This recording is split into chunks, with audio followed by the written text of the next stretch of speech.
Assalamualaikum warahmatullahi wabarakatuh. Selamat pagi dan salam sejahtera untuk kita semua. Kalau pekerja itu selalu pagi, itu kalau bilang siang itu petani yang sudah ingin pulang. Ya. Alhamdulillahirabbil alamin, wassalatu wassalamu ala asrofil mursalin, Sayyidina wa maulana Muhammadin wa ala alihi wa ashabihi ajmain. Yang saya cintai seluruh mahasiswi Stikes ya, Insan Cendikia, terutama yang baru nyanyi dan bagus, juga yang baru nari dan bagus.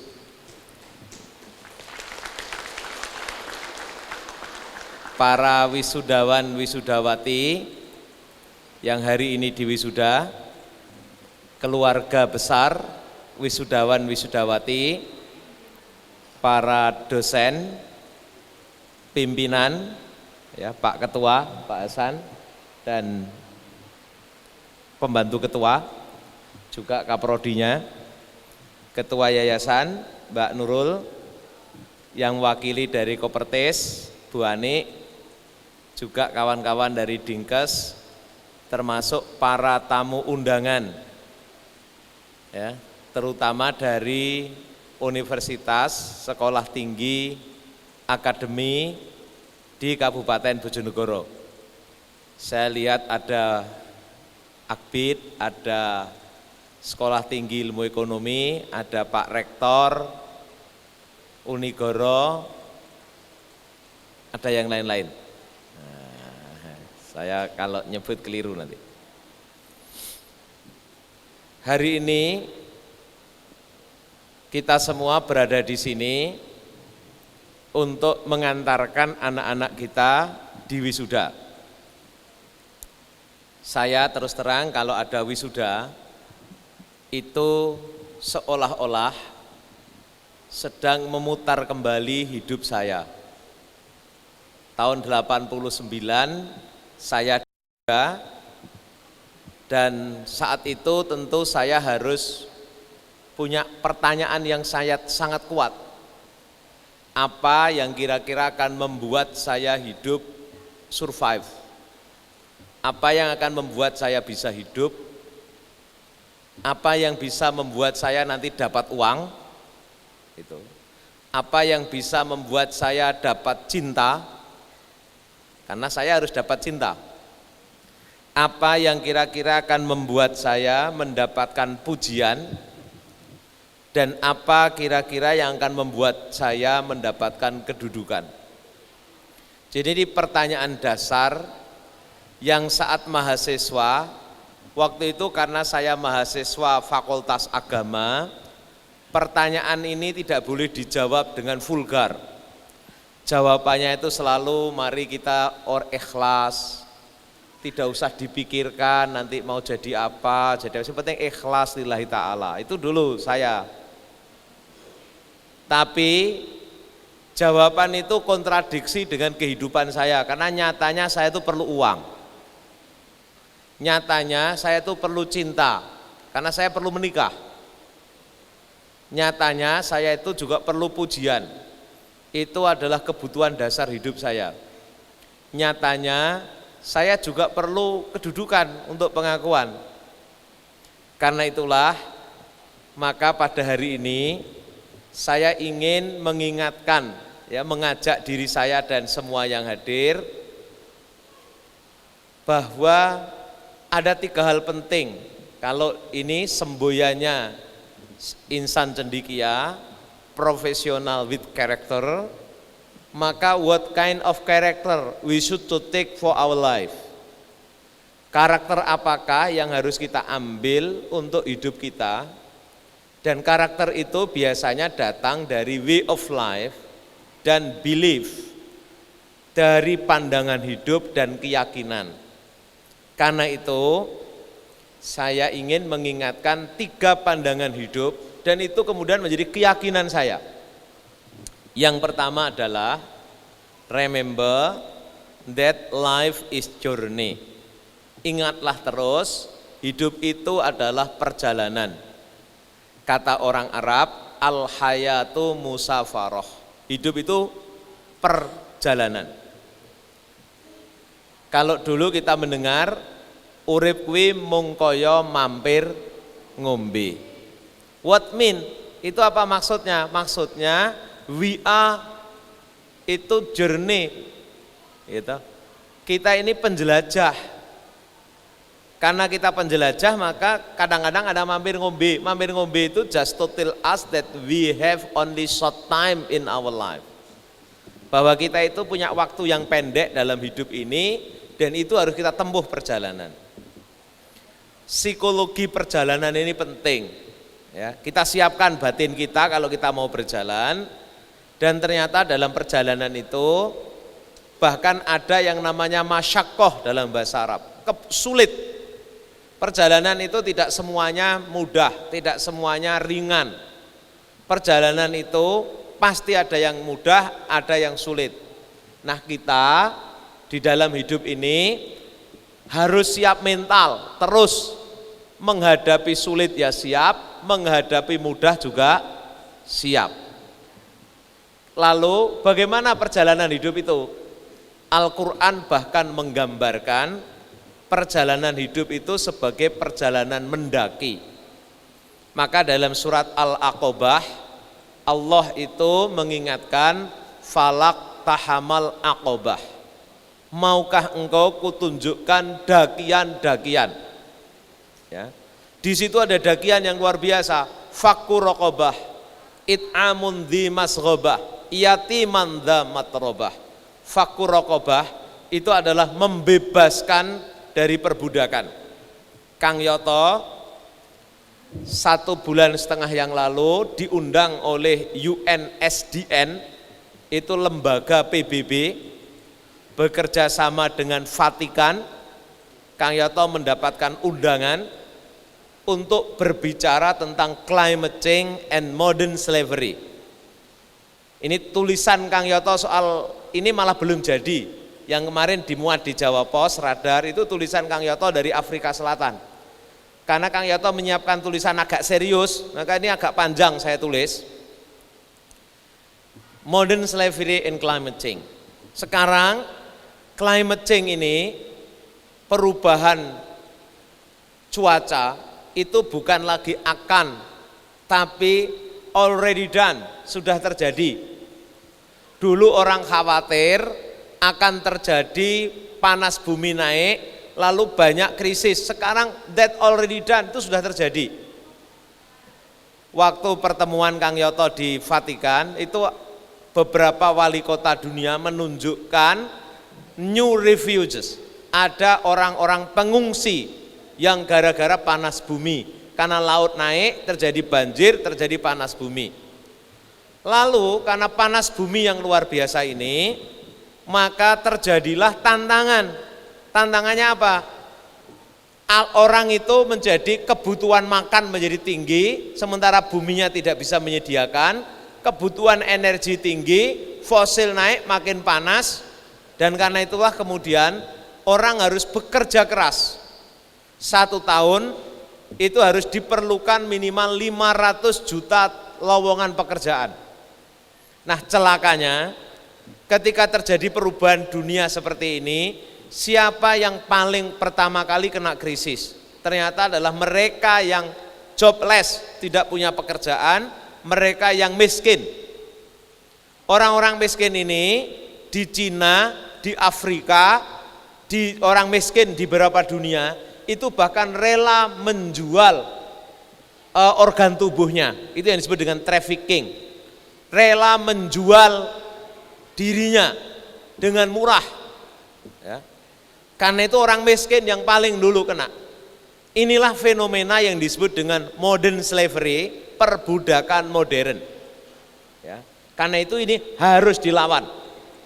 Dan inilah perjalanan hidup yang kita hadapi sebagai dunia. Waktu dalam pertemuan itu, Paus sampai mengatakan, it's not social crisis, it's not climate change crisis, the social crisis and climate change crisis is inseparable, tidak bisa dipisahkan antara lingkungan hidup dengan krisis kemanusiaan. It is not religious problem, it not regional problem. Ini bukannya problemnya orang beragama, problemnya negara satu kelompok, but it is human problem. Inilah problem kemanusiaan. Saya mengingatkan ini just to tell you, hanya ingin menunjukkan kalian semua bahwa kita hidup ini harus berjalan terus. Jangan kemudian, karena itu harus siap mental, maka ada istilah adversity. Adversity itu adalah ketangguhan, mujahadah, ya, strive. Jadi harus ada hard strive, kejihatan yang sungguh-sungguh. Karena itu dalam Al-Quran, man jahada fa innama yujahidu li nafsi and who strive, ya, he strive for himself. Karena God itu free for every need. Tuhan itu terbebas, tidak punya keinginan apapun terhadap kita. Karena itu kalau kita strive hard, berjuang keras, kita berjuang keras untuk diri kita. Nah, hidup ini karena perjalanan mendaki, maka jangan jadi pekemah, jangan jadi penakut, jadilah pendaki yang tangguh. Nah, siapa who are the hard climber itu? Siapa pendaki yang tangguh itu? Pendaki tangguh itu yang berani menghadapi kesulitan, tapi dia tidak pernah putus asa. Ya. Pendaki tangguh itu yang kalau terdapat kenikmatan sesaat, bukan kemudian berkemah lalu, udahlah saya udah enak di sini cukup hidup saya. Bukan itu. Tapi kemudian terus mendaki.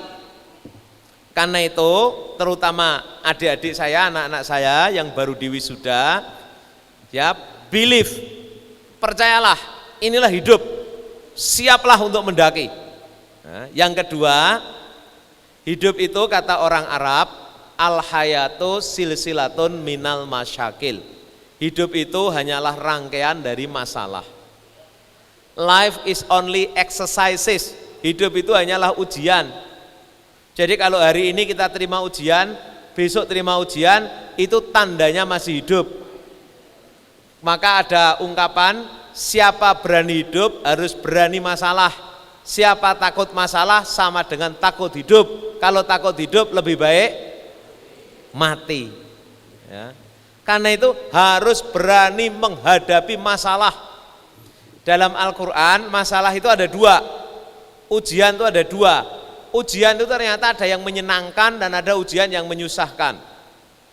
Maka Al-Quran mengatakan, walanabluwannakum bisarri wal khairi. Kamu sungguh akan saya uji, ujian yang jelek, yang menyusahkan, tapi juga ujian yang menyenangkan. Maka diperlukan kecerdasan sosial, kecerdasan spiritual, kecerdasan emosional. Kalau lagi senang, maka harus bersyukur, memperpanjang nikmat. Orang bersyukur itu cirinya dua, bukan hanya bisa menerima dan terima kasih. Masih itu ciri normal itu, ciri dua. Satu, dia meningkat, memiliki kebahagiaan yang disebut at-tasyakur lil ijadi, bersyukur karena dia berhasil mewujudkan sesuatu. Kalau dalam bahasanya Inggris, happiness for achievement. Dia akan bahagia lagi kalau mendapatkan nikmat itu kemudian dia gunakan untuk berkarya sesuatu. Bahkan yang puncaknya itu happiness for giving. Bahagia karena bisa mempersembahkan sesuatu. Orang itu kalau bahagianya cuma bisa nerima, bisa memiliki, wah itu kelas anak-anak. Ya, kelas anak-anak. Jadi kalau orang tua bahagianya kok cuma walah seneng ya oleh gitu. Kok seneng duwe, itu berarti mentalitasnya masih anak-anak. Karena kalau orang dewasa itu bahagianya itu dua, happiness for achievement dan happiness for giving. Bahagia untuk mewujudkan dan bahagia untuk mempersembahkan. Presiden Korea Selatan itu kalau pidato kenegaraan tahun 60 itu luar biasa menginspirasi rakyatnya. Karena Korea Selatan tuh lebih jelek daripada Indonesia. Kita ini kalau 17 Agustus bikin pesta pora, syukuran, ya toh. Kalau di Korea, kenapa kok Korea kemudian melampaui Indonesia?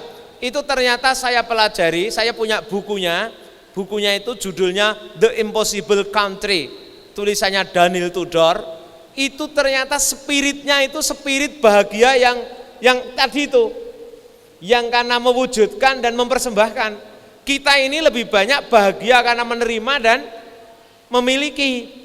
Karena itu kalau nggak menerima, nggak memiliki, jur protes wae gitu, bukan berkarya.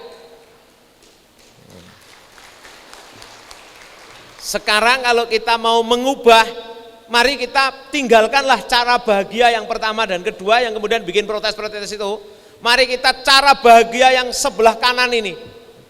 Bahagia karena mewujudkan, bahagia karena bisa mempersembahkan. Pidatonya Presiden Korea Selatan itu, kalau ulang tahun negaranya selalu mengatakan, mari kita bekerja keras, ya, supaya kita kelak tidak menjual anak turun kita ini pergi keluar.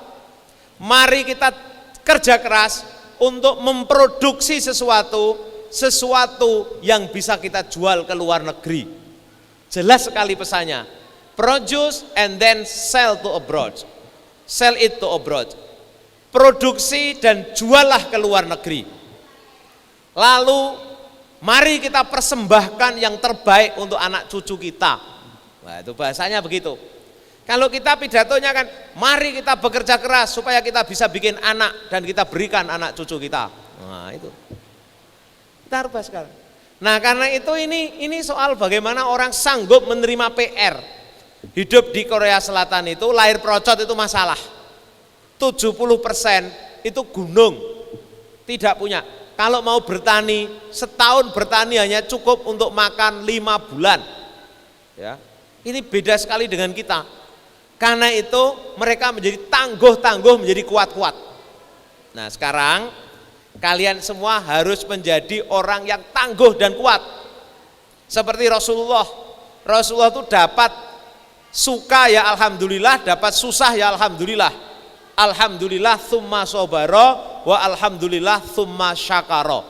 Bersyukur pada Allah, alhamdulillah, lalu sabar, alhamdulillah, lalu syukur. Nah yang ketiga, bagi saya, saat saya menemukan tulisannya Robert Louis Stevenson, itu saya seperti melek gitu, biar gitu. Robert Louis Stevenson itu mengatakan, everyone live by selling something. Seseorang itu hidup dengan cara menjual sesuatu.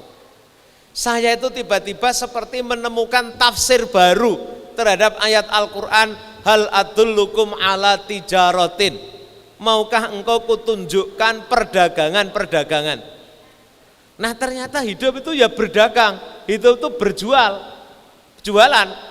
Anak-anak kenapa sih kok bapak ibunya mau memberi SPP, memberi cinta, memberi perhatian? Itu karena anak-anak masih menarik, masih memberi manfaat untuk orang tuanya. Jadi anak-anak itu jualan kepada bapak ibunya. Tapi kalau suatu saat sudah nggak bisa jualan, bapak ibunya sesuai ya jengkel, kok njaluk duit tak dok gitu. Nah. Begitu juga bapak-bapak itu jualan, bapak ibu itu jualan kepada anak-anaknya. Nah, dosen itu jualan kepada mahasiswa, mahasiswa jualan kepada dosen. Nanti kalian lulus menjadi tenaga kesehatan, ingat kalian itu jualan juga. Apa yang kalian jual? Ayo. What you are sell now, what you will be selling it. Apa sih yang mau kalian jual nanti? Sudah tahu nggak yang mau dijual? Ini yang mau sudah lulus ini tahu nggak jualan hidupnya? Hah? Sebelum kalian jawab, Kang Yoto ini dulu tahun 2007 kemudian kepilih jadi Bupati Bojonegoro. Orang memilih Kang Yoto itu namanya memberikan kedudukan. Ya, karena hidup itu cuma 4. Kalau nggak kedudukan, harta, cinta, tahta. Ya, satu lagi misalnya bahagia. Ya bahagia. Tapi kita semua ini mendapatkan yang mudah 4 ini, ya, kecuali ya, bisa melampaui itu kalau ada ketulusan dan volunteeristik. Kang Yoto itu dulu tahun 2007 jualan sebenarnya untuk dibeli oleh rakyat, jualannya Kang Yoto tuh janji. Karena itulah Kang Yoto pergi kemana-mana ngomong janji, ya nanti kalau Kang Yoto jadi bupati Kang lakukan ini. Maka begitu jadi bupati Kang Yoto membuat mekanisme orang bisa menagih janji ke Kang Yoto.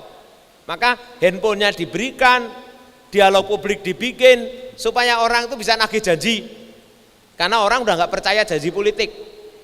Begitu Kang Yoto yang kedua, Kang Yoto masih janji lagi, janji tapi sudah jualan bukti. Sebagian bukti, sebagian janji. Jadi hidup ini sebenarnya adalah perdagangan abadi. Ya, kalian juga akan menjual apa? Kalian jual jasa. Jasa apa sih? Jasa menyenangkan orang sakit. Jadi jasanya itu jasa menyenangkan orang sakit dan menyenangkan keluarga orang sakit. Ini seringkali salah. Yang dijuali itu cuma yang sakit. Tapi orang yang keluarganya nggak dijuali, karena yang paling kritis itu malah keluarganya. Memang yang bikin ini pergi ke dokter ini, perawat ini itu yang sakit, enggak, itu yang sehat itu yang bikin itu. Ini salah jualan kadang-kadang rumah sakit ini. Ya, banyak rumah sakit dokter itu salah jualan, dia mengira jualannya itu hanya untuk yang sakit. Padahal jualannya itu untuk keluarga. Singapura tuh tahu yang dijuali itu bukan yang sakit, yang sehat-sehat itu yang dijuali. Maka yang datang sana sakit satu, pasti orang pergi ke Singapura itu sakitnya belum parah-parah itu, yang bayarnya mahal-mahal. Lalu kanan kirinya tetangganya ikut diajak ke sana. Untuk apa? Ikut nyaksikan itu apa, lalu ikut bangga. Lalu akhirnya apa? Toko-tokonya laku semua lalu dapat duit. Ya, jadi jualan hidup ini. Karena itu kalian harus pikirkan jualan. Tidak boleh nanti bilang, aku kok rapayu ya. Kalau nggak payu itu harus introspeksi, jangan nyalahkan siapapun. Mungkin jualanku ki rong pas. Kalau Anda mau pergi mancing, tahu nggak tukang mancing itu jualan apa? Jualan umpan kan? Lalu dimakan oleh ikan. Sekarang pertanyaannya, kalau Anda jadi tukang mancing, yang Anda pikirkan itu umpan yang Anda sukai atau umpan yang disukai oleh ikan? Umpan yang disukai oleh ikan. Jadi kalau Anda mau jualan, yang Anda pikirkan diri Anda apa orang yang mau beli? Yang mau beli. Jadi kalau pikirnya, lah ngaku pakananku aku seneng apik kok ora gelem to iwake. Ya kuwi berarti wong mancing sing bento. Sama dengan orang jualan, lah aku iki apik kaya ngene kok ora nek sing reken aku to ya. Nah itu berarti orang yang salah, tidak ngerti hakikat jual beli. Hakikat jual beli itu pikirkan betul apa yang diinginkan oleh customer. Suami istri geger karena sama-sama nggak tahu apa yang dijual dan apa yang harus dibeli. Orang tua juga seperti itu, maka itulah tanda-tanda kebangkrutan namanya. Nah, saya terus terang senang ini Stikes ini termasuk yang gigih ya. Insan Cendekia ini termasuk pengurusnya, dosennya, pimpinannya itu gigih ngajak mahasiswanya itu jadi penjual yang tangguh, itu bagus ya. Jadilah penjual yang bagus dan tangguh. Saya kira iklim Bojonegoro itu harus membuat kita seperti itu. Begitu juga Pak pimpinan perguruan tinggi yang lain. Saya ini hari malam minggu saya datang dari Afrika Selatan tuh Jumat malam kira-kira jam 11. Saya jam 4 pergi ke Bojonegoro karena ada acara di Padangan. Lalu saya tidak tidur sampai panjang, sampai kira-kira jam 11 malam. Saya duduk di rumah dinas belakang.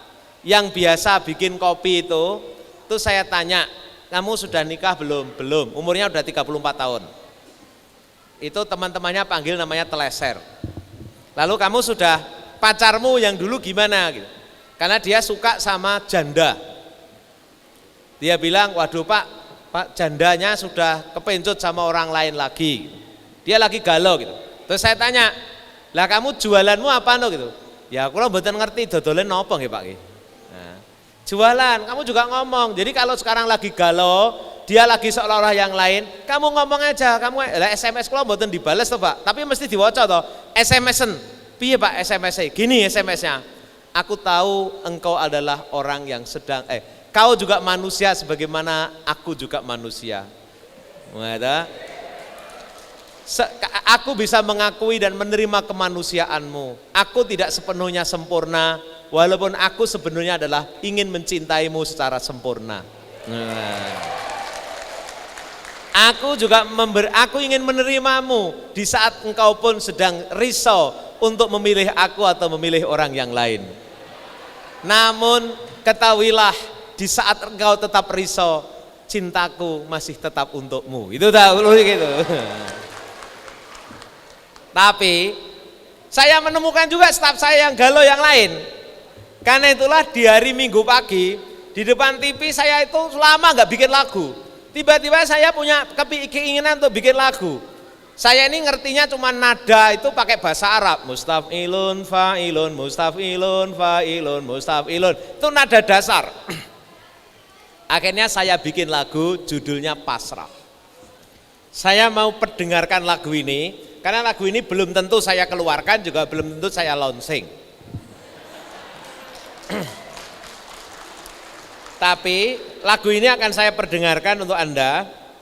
Karena ini orang pasrah yang bukan takluk, ya, tapi ini pasrah yang betul-betul saya gambarkan yang benar itu begini.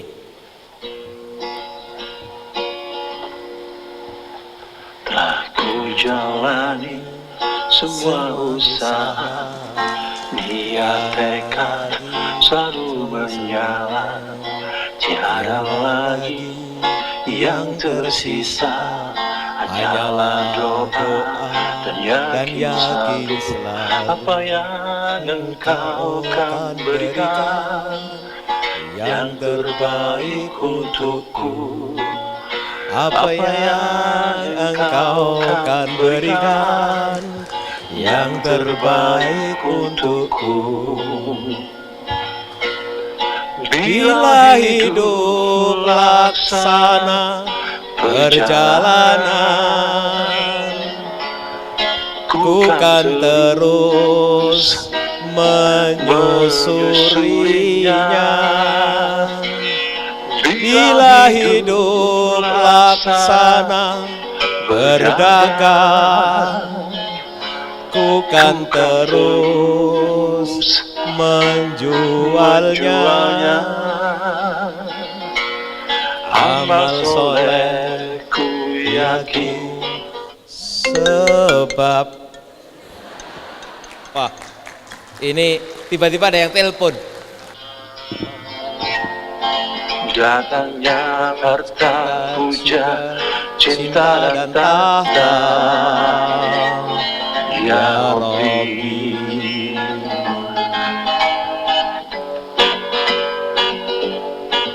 Ya Rabbi. Jadi itu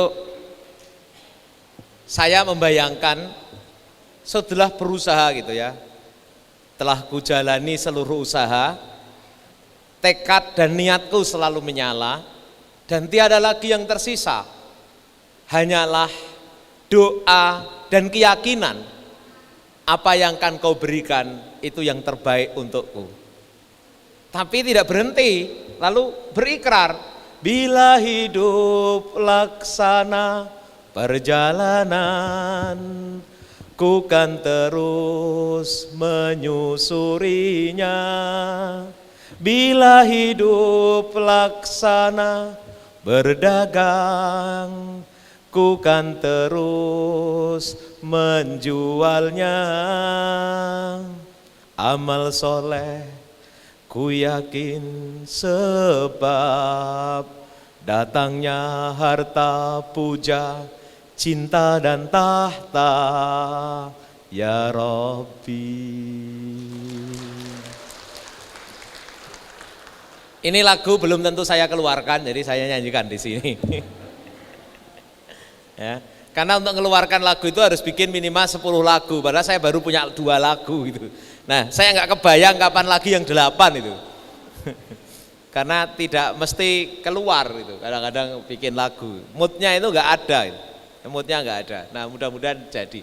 Tapi sengaja saya nyanyikan karena itu adalah apapun itulah hidup kita. Jangan berhenti berdagang, jangan berhenti menyusuri hidup, karena harta, puja, cinta dan tahta itu pasti ada sebabnya, dan sebabnya adalah karya amal soleh kita. Terima kasih, selamat menjalani hidup. Terima kasih Insan Cendekia, mudah-mudahan semua sukses. Kurang lebihnya mohon maaf. Assalamualaikum warahmatullahi wabarakatuh.